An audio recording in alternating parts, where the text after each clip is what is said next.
It's 12 noon Friday Eastern Time, my favorite time of the week. Why is that? Because it's time for another episode of the CVC Home Service Success Network, sponsored every week by CVC Success Group. And every week we try to come up with a topic that we think should be of interest to help every manager out there, every owner of a home service contracting company, those of you that go into America's homes, provide services to American homeowners and help them to live a better lifestyle, to have better things, to help them have a safer environment and everything else.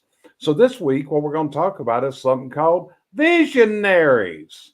Visionaries. And how often people have a vision, but they simply cannot take it through to implementation. You see, that's one of the biggest failures in life and in business. We hear a great idea. We have a brainstorm idea. And what do? We simply roll over, go back to sleep, and we never implement that whole concept.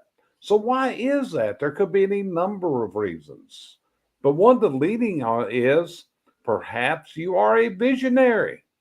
And if you read the book Traction, which I highly, highly recommend you do, because it's got some great ideas in it. So, Mr. Wickman, the author of this book, he talks about the difference in what he calls visionaries and integrators and what I call implementers, to where a person who is a great visionary many times are going to suck. I mean, just pure suck at implementation. They just can't take their ideas and make them reality. So, Cheryl, let's start with you. What's your ideas of why people cannot implement when they hear great ideas? We see it all the time. People go to seminars, they go to conventions, they get great ideas, they might read a book, but they simply can't take it to where it's going to provide the return for them. What causes that? I guess it's kind of like you're at a football game. You're sitting there, it's rah, rah, rah, go, go, go. Everybody's all jacked up until things get in a bubble and then they lose it. But I'm more of a visionary than an implementer. I love to start projects. The problem is I probably hate to finish them as much as anyone else. But, and mine, I blame it on lack of time. It's not lack of time. It's lack of interest. So I think that's a lot of it. I think implementers get wound up and then something else, a new shiny thing comes into their way and they let the good vision they have go. I think it's just the next shiny thing takes it away from them. Yeah, and a lot of times what Wigman says in Traction is that one of the natures of great visionaries are they just simply do not have the patience. They let things just die on the vine and never happens. So, Josh, what about in your experience? I mean, you deal with people that may want to pick up a new software or they want to write their SOPs. They want to get an SOP program done, but they never sit down and get it done. So, what you're thinking on this? What's the lack of implementation by people that are true visionaries? Focus is number one. That's why, and you've also often described me as a visionary, and how was I able to write so many SOPs? And anger was always my number one issue. Someone did something stupid that day, so we had to fix it. And that's the easiest way, because then you'll never be more motivated than the second somebody costs you money, gets hurt, does something stupid, pisses off a customer. You'll never be more motivated than you will be in that moment to get something done. So you're thinking is part of it is you just get sick and tired of being sick and tired, and the pain causes you to start implementation. Is that what you're saying, Josh?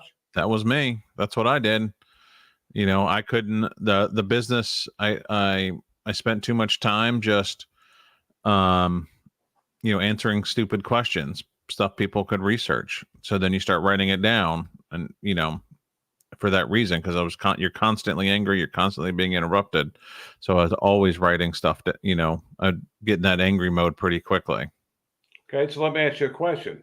What stops service technicians from implementing things when they're given the tools, such as we'll say that you have worked with the company, you put together a system for them to write their reports, to Yep. do their proposals, but they will not implement it. Why is that, Josh? I would say management oversight. My recommendation is when they do that is like, okay, the only way you're going to get it is you're going to need a true manager dispatcher, someone who, if you're having paperwork issues, they can't leave that job until the paperwork's done correctly. You have the proper documentation, your photos, your inspection reports are written out, your estimates are done before they talk to the customer. There has to be someone in-house and it's going to be that can just sit there and do just that. Be there for the technician. Got you covered. So, Cheryl, going back to you, I'm going to ask you a question. Do you think fear of failure stops a lot of people from implementing because they simply fear that they won't be able to do it? Do you think that halts a lot of people? I see that a lot of times, especially when I'm doing people's disc. You can see where they fear failure and they can't go any farther. But the problem is, without failure, you can't have success. And that's what I try to impress to everybody. If you've never failed at anything, you've never tried anything. And other people don't care. They just dive off the mountain and they're not afraid to fail because they know they'll learn something. But, as we always say, I think if you're going to fail forward. Learn something from that failure. One question I asked every applicant is to tell me something you failed at. But what I want to hear is, what did you learn? And every now and then you'll get somebody that, quote, never failed, or somebody that never learned from the failure. But often, very few people once they realize that they learned something from it. And a lot of them have carried it through their lives. But yeah, fear of failure, because people are scared. They're scared of failure. They're scared of what their peers will say. But that's just part of the world. You have to fail to win. So let me ask you a question. Whenever you ask that question, do people have to do deep thinking to come up with that answer, or what is it? You get that look up in the sky. Let's collect my thoughts. I like the people that say, I failed a lot of times and I learned, but the one I learned the most from, that's when I know they understand what I'm talking about. Yeah. Some of them, but yeah, some of them know right off the bat because they had one life changing experience that changed their life. And that's the ones that come up with it just like that. Yeah. And it's kind of like, I started this new book, just got here yesterday. Amazon took a while to get it here for some reason, but it finally showed up when I came off this trip this week. I had this book sitting there. But what this said was part of this, and it goes back to traction, where this is where you as a business owner may need to reach outside and get implementers onto your team.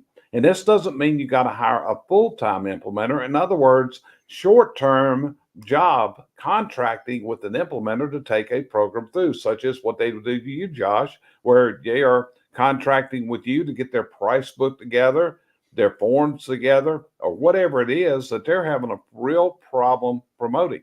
And he opened up something else, which is, in today's world, it's not just your own local town that you can get this assistance. Now, with the advent of the internet and how we can have people working remotely, we can get this expertise from anywhere. Josh, going to you.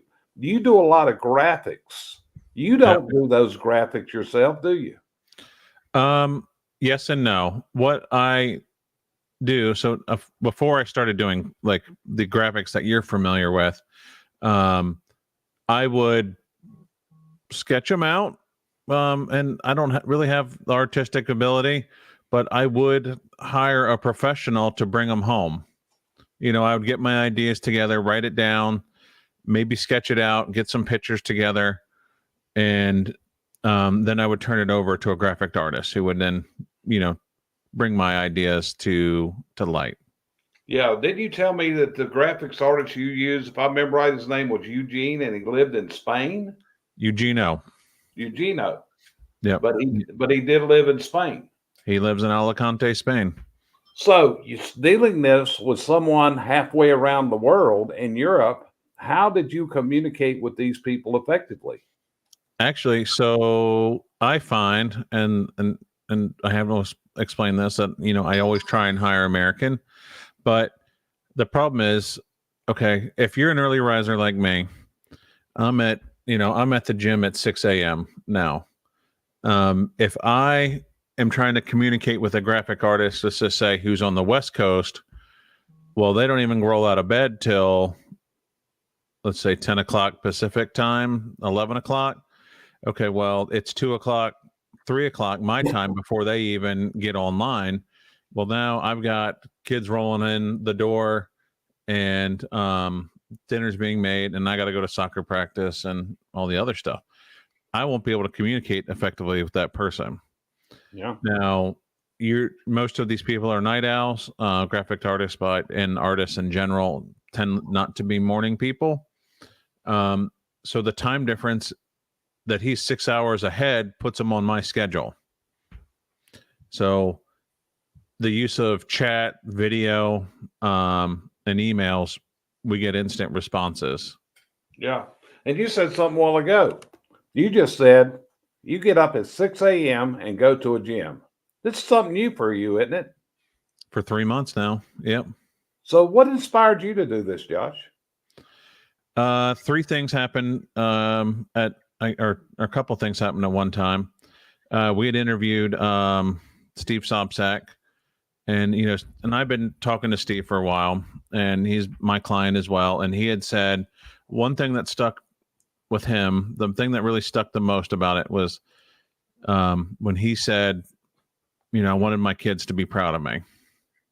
Okay. That was the number one thing. I'd been thinking about doing the jiu-jitsu for a while. I was about to join a class. I was really thinking about it. I was waffling back and forth. Then I figured out that the owner of the studio I go whose studio gym I go to, is actually good friends with John Meredith. Really?